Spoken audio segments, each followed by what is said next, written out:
नमस्कार, स्वागत है आप सभी का। तो हाजिर हुए हैं दिन भर की प्रमुख खबरों के साथ। तो इससे पहले खबरों का विश्लेषण करें, निवेदन रहेगा कृपया चैनल को जरूर सब्सक्राइब करें। तो पेश हैं दिन भर की प्रमुख खबरें। नवंबर में भी सितंबर जैसी गर्मी, सोलन और धर्मशाला में अधिकतम तापमान ने तोड़ा रिकॉर्ड। हिमाचल प्रदेश में सर्दी के मौसम में भी अधिकतम तापमान के रिकॉर्ड टूट रहे हैं। ठंड के महीने नवंबर में भी सितंबर जैसी गर्मी का एहसास हो रहा है। आज सोलन व धर्मशाला में अधिकतम तापमान के सभी रिकॉर्ड टूट गए। इन दोनों स्थानों पर नवंबर का अब तक का सबसे अधिक तापमान दर्ज किया गया। मौसम विज्ञान केंद्र शिमला के अनुसार सोलन में 29 और धर्मशाला में 27.6 डिग्री सेल्सियस अधिकतम तापमान दर्ज किया गया, जो अब तक का रिकॉर्ड है। इससे पहले शनिवार को ऊना, सोलन, केलांग और कांगड़ा में अधिकतम तापमान के पुराने रिकॉर्ड टूट गए थे। इन क्षेत्रों में अभी तक का नवंबर में सबसे अधिक पारा दर्ज हुआ। राजधानी शिमला में 29, सुंदरनगर में 16 और चंबा में 14 साल बाद नवंबर की धूप ने पसीना छुड़ा दिया। प्रदेश में मौसम साफ रहने से अधिकतम तापमान में और बढ़ोतरी होने के आसार हैं। हिमाचल की वंशिका गोस्वामी ने अंडर 19 विश्व मुक्केबाजी चैंपियनशिप में जीता स्वर्ण पदक। हिमाचल प्रदेश की मुक्केबाज वंशिका गोस्वामी ने अमेरिका के कोलोराडो में आयोजित वर्ल्ड यूथ मुक्केबाजी चैंपियनशिप में 80 किलोग्राम से अधिक वजन वर्ग में स्वर्ण पदक जीत कर इतिहास रच दिया है। इस चैंपियनशिप का आयोजन 23 अक्टूबर से 3 नवंबर तक हुआ, जिसमें वंशिका ने फाइनल मुकाबले में जर्मनी की खिलाड़ी गट्टी को नॉकआउट के जरिए हराकर इस चैंपियनशिप में प्रदेश का पहला स्वर्ण पदक अपने नाम किया। उनकी सफलता ने प्रदेशवासियों का सीना गर्व से चौड़ा कर दिया है और राज्य के खेल इतिहास में एक नया अध्याय जोड़ दिया है। हिमाचल में 15 से क्रिकेट का धूम धड़ाका, टीमों पर होगी पुरस्कारों की बरसात।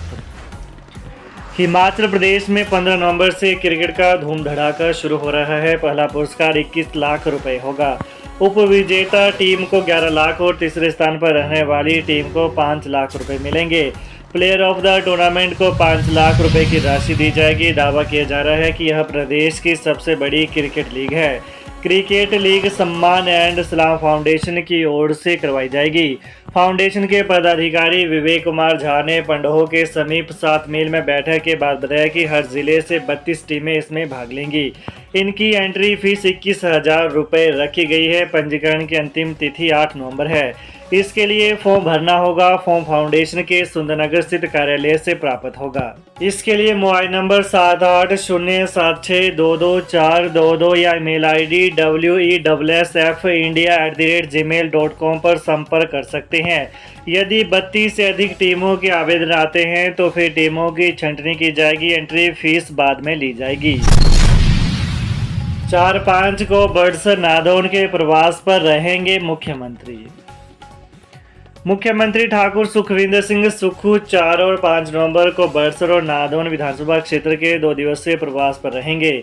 प्रवास कार्यक्रम के अनुसार मुख्यमंत्री कल 4 नवंबर को शाहतलाई के हेलीपैड पर उतरने के बाद दोपहर करीब 1 बजे चकमोह पहुंचेंगे। चकमोह में वो सलोनी द्योड़सिद्ध सड़क के चौड़ीकरण के कार्य का भूमि पूजन, बड़सर शाहतलाई सड़क के सुदृढ़ीकरण का उद्घाटन और लोक निर्माण विभाग के नए उपमंडल भिजड़ी का शुभारंभ करेंगे।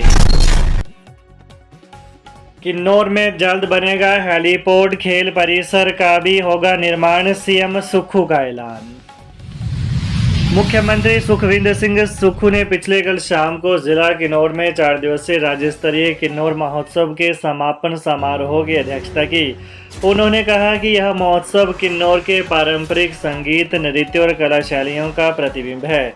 मुख्यमंत्री ने किन्नौर की अनूठी परंपराओं को संरक्षित और प्रोत्साहित करने के लिए वहां के लोगों की सराहना की। उन्होंने कहा कि इस तरह के उत्सव न केवल समुदाय को एकजुट करते हैं, बल्कि लोगों को प्रदेश की समृद्ध सांस्कृतिक धरोहर से रूबरू भी करवाते हैं। प्रदेश सरकार राज्य की समृद्ध संस्कृति को संजोकर रखने के लिए हर संभव प्रयास कर रही है। कहा कि सरकार ने जनजातीय क्षेत्रों के विकास और यहाँ के लोगों के सामाजिक और आर्थिक उत्थान के लिए विभिन्न योजनाएं शुरू की गई हैं और जल्द ही किन्नौर में एक हेलीपोर्ट का निर्माण किया जाएगा। इसके अलावा यहाँ के युवाओं को नशे के दुष्प्रभावों से बचाने के लिए 28 करोड़ रुपए की लागत से खेल परिसर का निर्माण किया जा रहा है। गाड़ी पार्क करने को लेकर हुई मारपीट में पंजाब के चालक की मौत, आरोपी फरार। कुल्लू मनाली वामतट मार्ग पर शामी नाला में गाड़ी पार्क करने को लेकर दो व्यक्तियों में हुई लड़ाई में एक की मौत हो गई। इसके बाद आरोपी मौके से फरार हो गया। मृतक चालक पंजाब का बताया जा रहा है। उधर पुलिस ने मामला दर्ज कर जांच शुरू कर दी है। जानकारी के अनुसार मनाली की जगत सुख पंचायत के शामीनाला में सवारियां उतारकर सड़क किनारे गाड़ी पार्क करने को लेकर दो व्यक्तियों में कहासुनी हो गई। पुलिस के अनुसार शनिवार रात 9 बजे के बाद पंजाब से पर्यटकों को लेकर आई दो गाड़ियों के चालकों ने सवारियां उतारकर अपने वाहन सड़क किनारे पार्क किए थे। दोनों अपनी गाड़ियों में बैठकर शराब पी रहे थे। इतने में एक स्थानीय निवासी गुलशन वहां आया और उनसे बहस करने लगा। मामले कहासुनी के बाद पंजाब के चालक ने उसे थप्पड़ मारा। गुलशन ने भी उसे लात मारी, जिससे वो लुढ़क कर नीचे मकान के लेंटर में जा गिरा। इससे उसकी मौत हो गई। प्रदेश सरकार जल्द शुरू करेगी मुख्यमंत्री सुख शिक्षा योजना। इन बच्चों को मिलेगा वित्तीय लाभ। मुख्यमंत्री सुखविंदर सिंह सुक्खू ने कहा कि प्रदेश सरकार ने एक नई पहल करते हुए मुख्यमंत्री सुख शिक्षा योजना शुरू करने जा रही है। इस योजना का मुख्य उद्देश्य विधवा, बेसहारा, तलाकशुदा महिलाओं और विकलांग माता पिता को उनके बच्चों की शिक्षा और कल्याण के लिए वित्तीय सहायता प्रदान करना है। कहा कि योजना का मुख्य उद्देश्य 2 विशिष्ट आयु समूहों को सहायता प्रदान करना है।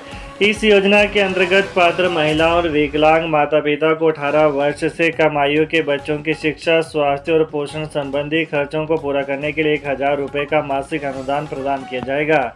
इसके अतिरिक्त स्नातक, स्नातकोत्तर, डिप्लोमा या व्यावसायिक पाठ्यक्रमों में प्रवेश पाने वाले बच्चों को ट्यूशन और छात्रावास का खर्च वहन करने के लिए भी सरकार वित्तीय सहायता प्रदान करेगी। भैया दूज पर खुली एचआरटीसी की फ्री सेवा की पोल बहनें देखती रह गईं और चालक दौड़ा ले गई बसें। भैया दूज पर बहनों के लिए पथ परिवहन निगम की फ्री बस सेवा जी का जंजाल बनकर रह गई।